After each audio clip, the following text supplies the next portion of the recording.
Welcome to another episode of Keeping It 100 with the 100 Black Men of Greater Charlotte. I am Mr. Jelani Ford, and today we will have a discussion with three of our mentees about self-worth and self-value. So before we kick off, I would like to hear from each of them. Just to introduce yourself, tell everyone your classification and what school you attend. My name is Vernon Corquaye. I'm in 7th grade at Covenant Day School. My name is Aaron Mills. I'm a senior at Catawba Ridge High School, and I've been with the program for 6 years. I am Vance Johnson. I'm a 17-year-old senior that attends East Mecklenburg High School. This is my first year with the 100 Black Men of Greater Charlotte, and last year I was in their cohort. So today will be very important as we talk about self-worth and self-value with these three young mentees. I would like to hear from you. When you think of self-worth and self-value, what's the first thing that comes to mind? For me, the first thing that comes to mind is self-esteem, how much you think about yourself, what confidence you have in yourself. For me, it's a little different.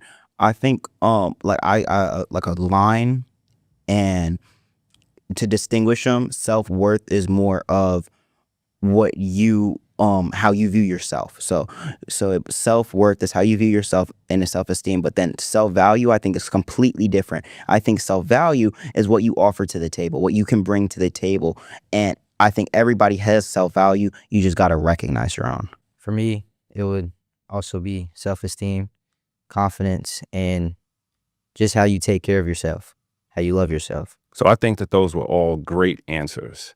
And throughout this discussion, I'm hoping that we can identify strengths, discuss some challenges and obstacles, and how do we incorporate all of that into our self-worth and self-values. So you guys ready to kick it off? Yeah. You sure? Yes, Sir. Y'all feeling good? Yes, sir. All right. So what are you most proud of achieving recently? Yesterday I won a basketball game. Okay. How many points you had? I had no points, but I had 5 steals and 2 assists. That's it. My man. What about you? What are you most proud of right now?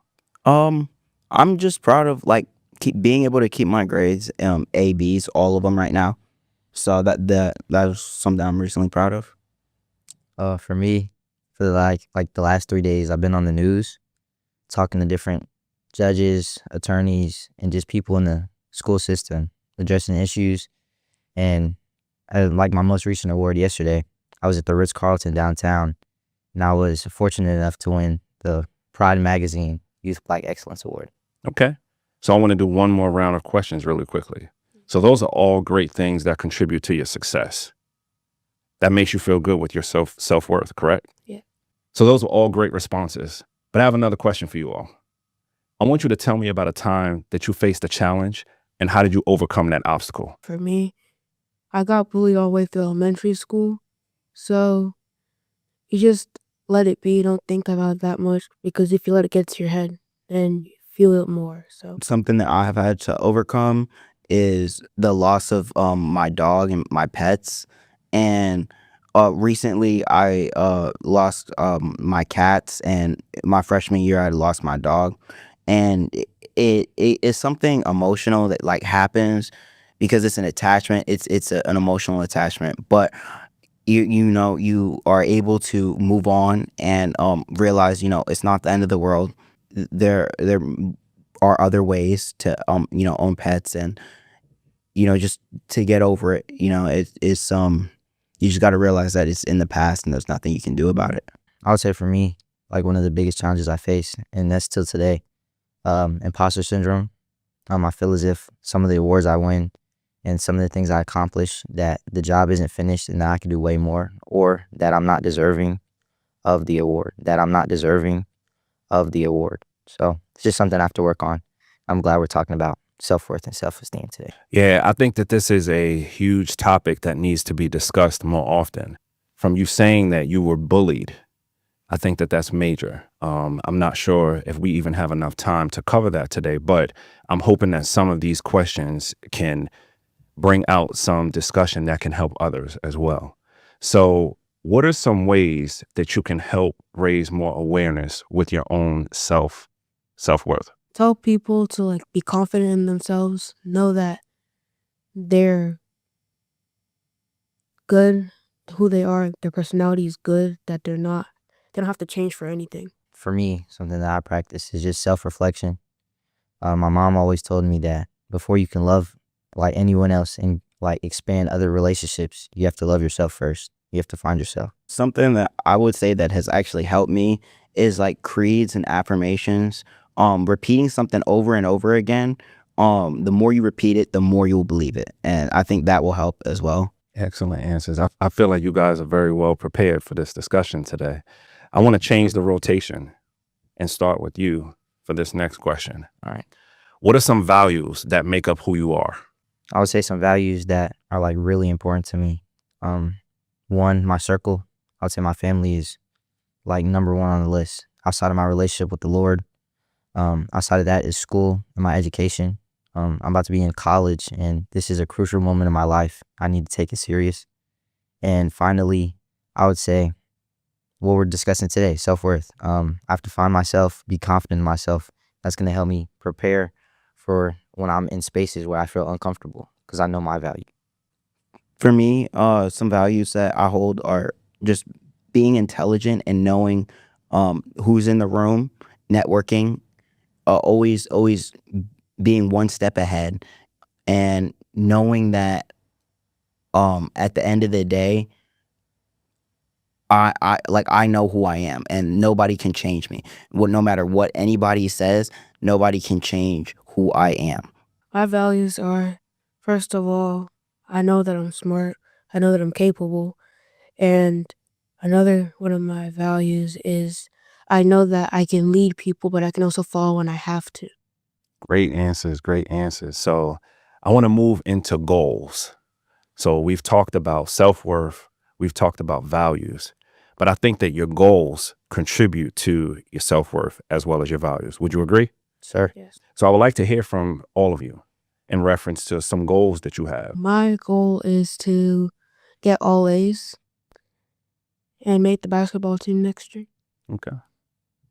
Well, for me, I have a couple of goals, but one specifically related to self-worth and self-value is, for me specifically, I know that I am capable, I know that I'm smart, and I know I have a high self-worth, but my self-esteem, there are always sometimes like thoughts that bring me down and that sometimes tell me, hey, you're not enough, you can't do this, you can't do that. And for me, a goal is to kind of just always replace a thought that's negative with a positive one, telling myself I am enough, I am capable, because it's like a constant battle because I know what I am, but there's sometimes thoughts that tell me otherwise. I came into the new year with 5 goals. They're kind of difficult, but they're 5 goals that I want to carry into the future, and they're going to be crucial for my future. One, my first goal was being able to improve and increase my emotional intelligence level, to bring value to every conversation and every relationship I create. 2, I would say being able to beat this imposter syndrome that I'm facing right now, that I have been facing since I came into high school. All the awards that I've been winning, yes, I'm thankful and I'm grateful for them, but at the end of the day, I feel as if the job's not finished, that there's still so much more I can accomplish. And then the last 2 are, I would say, being able to graduate debt-free, right? And provide for my family in the future. Graduating debt-free is like not easy. Most people that go to college end up paying debt for like the next 10, 15, 20 years of their lives. And I would say that's a goal that I really want to accomplish. And I'm on my way. But once again, the job's not finished. So I believe all 3 of you will accomplish your goals. And one thing that I think is very key is that goals are not always easy to achieve. So that's going to move into our next series of questions, because sometimes you're going to be faced with obstacles and challenges. And then we have to think about, what does that do to our self-worth? So when you have goals that you want to achieve and you're now facing a roadblock, what do you do at that time? For me, I try to go headstrong. Something doesn't work out. If it doesn't work out, try to maneuver around it or try again later. For me, I like to analyze whatever situation I'm in.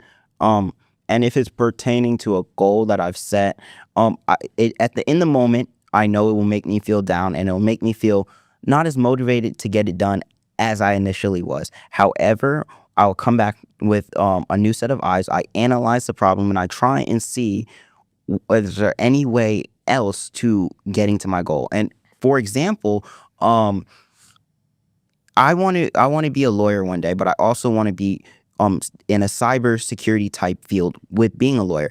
And the conflict with that is I would have to do 4 years and do the 8 years to law as well as doing the cybersecurity after that. However, I didn't realize, okay, I can just do both while I'm in college while getting my certifications as well as going through my path to law. When I'm facing a roadblock or things aren't going my way, first thing I do at all times, you just got to pray about it. You got to go to God, ask him for guidance, and he's going to lead you the right way, the way he feels is best fit for you. After that, I self-reflect, think about what things could I do differently and how could that change my outcome. And finally, I would say go to my circle.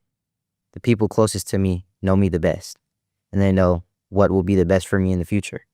So they have a lot of influence on my decisions and the decisions that I make in my future. So Guys have some great answers. I really, really, really like this. With you guys being a part of the 100 Black Men of Greater Charlotte Movement of Youth program, I just want to remind you guys to seek help.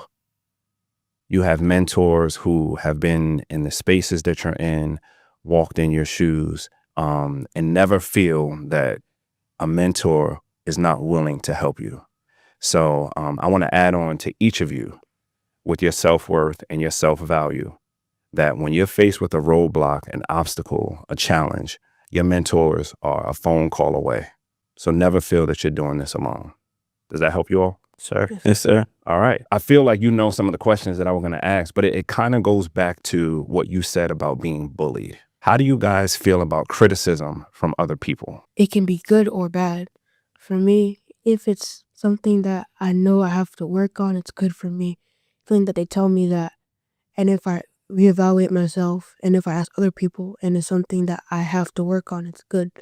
But if it's something that's just straight mean, or something that I really don't trust, I don't take it as good criticism, I take it as bad criticism. So I don't really use that kind of criticism. For me, I can actually relate to you, Vernon, about being bullied, especially through elementary school, and that did take a big blow to my self-esteem. But with criticism, I say that most criticism is good, because if somebody's trying to critique you, that means they care about you. That means that they want better for you, because if somebody doesn't care about you, they're not going to tell you to do better. They're not going to try and help you. Now, however, where it crosses the line is when it becomes insulting, when somebody is not just telling you how you could better yourself, but just telling you what is wrong with you. If you're going to tell somebody what's wrong with them, offer help, offer things that they can do to fix said thing. Don't just critique them, and because it can come off as harsh or bullying, and not have a way, unless you're being honest and genuine, to help them. I would say for me, as far as facing criticism and my approach, growing up with a single mother, she is my biggest critic. She's on my butt all the time. But she always tells me that it's not going to be sunshine and rainbows all the time. It's going to be a storm. There's going to be storms, and it's going to be cloudy days. But my approach for it is literally, I try to listen actively. I don't take it personally, because I know at the end of the day, it's only going to better me. If I have any questions, I ask, because once again, they're giving you criticism because they want you to improve for the better in the future. I focus on her constructive aspects and what I need to fix, because I'm going in open-minded. You have to go in every criticism, every little thing is you have to view it as a building block for the future. And I use it as an opportunity to grow and just improve myself. So yeah. You mentioned a key word. So my question was, how do you guys deal with criticism? And you mentioned constructive criticism. So there's a difference. And you hit on it as well, as there becomes a fine line when something can become insulting. So to our viewers who are watching today, to anyone that may be going through something, whether they're being bullied, teased, criticized in a negative way, what would you say to them? If you're being bullied, ask for help. If there's a principal, if there's a parent, if you know the person's parents, please ask for help. Don't let it get to your head. That's it for me. I just want to piggyback off of what my mentee Vernon has said, and that is that, you know, at the end of the day, you can't let it get to you, and you need to reach out, but also don't let your self-esteem go down because of something somebody else said, because they're not living with you, they don't know you, and they're just trying to get a kick out of it. So if you're internalizing, and what that means is if you're taking in and you're truly believing what everybody says, then you know it will be harmful for yourself. So don't believe that, because you are better than that. To piggyback off of him, I'm simply gonna say, you got to keep your head up. You got to know that you're the stuff. A few bullet points that I've made coming into this talk is that if you let words hurt you, that's gonna lower your self-esteem, and self-esteem ultimately leads to depression. And if you guys didn't know, depression surpasses physical injury, cancer, and diabetes as the leading cause of disability and self-illness. As far as statistics goes, there are over 10 million kids between the ages of 10 and 18 that suffer from anxiety disorders. And this is all a cause of low self-esteem. And low self-esteem could be a cause of words hurting you, self-comparison, and that ultimately leads to depression, substance use and abuse, and even the attempt of someone possibly trying to hurt themselves. So, leaving with this, I would say you always have somebody to talk to. You have to find your people, but they're going to be there for you, even on your worst days. And the cure to low self-esteem is literally unconditional self-worth is the ultimate cure. All great answers. All great answers. I want to go back to the title of our podcast, Keeping It 100. One thing that you said was tell a principal, tell a teacher. Let's keep it 100. Sometimes people who are being bullied feel if they tell, they'll be bullied again. Sometimes people feel if they tell a teacher or an administrator, nothing is going to happen. They're just going to continue to be bullied. It can take place on the bus. If they tell the bus driver is dealing with so many other different things. Nothing is going to happen. What else can you do? Or, I'm sorry, is there anything else that you can do? You can. If someone's using words to hurt you, don't get physical. If you can, record it. If you also can, fight back, but don't get physical. Use your words. Okay. And let people know, let your friends know that this is going on. So if the bully does end up getting physical with you, you have people that'll back you up. All right. I'd say number one, like, talk about it with somebody, and have reports about it. If it's getting physical, like, maybe stay home, and report it. Make sure it's being reported every single time. And however, to keep it real, sometimes nothing happens. That happened to me. I was bullied all through elementary school. I was bullied on the bus, and not a lot was done about it, even though I reported it. And sometimes what you have to do is move. And I was fortunate enough to have the circumstance for my mom to have been able to move me down to North Carolina. But I know everybody doesn't have that. However, I know in specifically like CMS, you can transfer schools at the beginning of the year with the lottery system. You can try and move away from it, and that is another piece of advice that I have. For me, talking to all the viewers or listeners that are listening to this podcast, I would say that the king or queen is only as strong as his village. You have to surround yourself with powerful people that want to uplift you and that are there for you. You're always going to find people that support, but you have to find people that give you the good criticism that you need, not the harmful criticism that will make you start the self-doubt and the self-comparison. But as far as talking to people or handling bullying, I would say surround yourself with your friends. You have to feel comfortable talking about it. You can't just ball it up and let it build up and pile up, because eventually you're going to crack. And when you crack, I would rather you crack and pour out into someone else and talk about it with someone else than have that burden and carry that burden with you, because it's only going to be bad. But find your people. Don't be afraid to talk about it. And at the end of the day, pray. Like, you can literally pray about it. God is going to be there for you at all times. Yeah. Great answers. And I've been in you guys' shoes as well. So I know that you guys will face challenges and obstacles as well. But one thing that I want to say is, as a parent and as a mentor, share this information with your parents. Your parent will always be your number one supporter. But if your parent does not know what's going on, they can't provide you with the best support and the best help. So if anyone is going home, if anyone is being bullied, share it with your parents. Take that time to have a conversation with your parent to let them know what is going on so that they can help handle the situation for you. That's not anything that you should be handling on your own. But you see what happens when we keep it 100? We get to a solution. So the last topic that I want to talk about is dress code. When it comes to your self-worth and self-value, what does dress code mean to you? Or does dress code matter to you? You are a walking advertisement. Every time you walk outside of your house, you are saying to the person on the street, the average Joe Schmo, this is how I'm presenting myself today. This is who I am.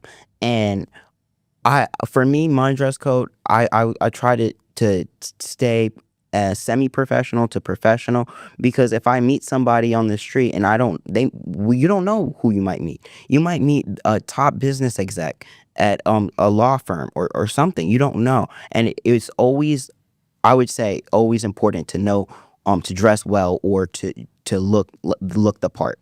And especially not have your pants sagging and wearing like things that just don't look professional out on an everyday basis. Because what if your boss sees that? Like, you're a walking advertisement for yourself, for your organizations, for everything. So always look professional. I would say, as far as self-presentation goes, once again, my mother is like the best woman in the world. She's taught me how to cut my hair, how to stay clean cut, how to present, how to dress up, how to tie a tie. And she says that I'm her gift to the world.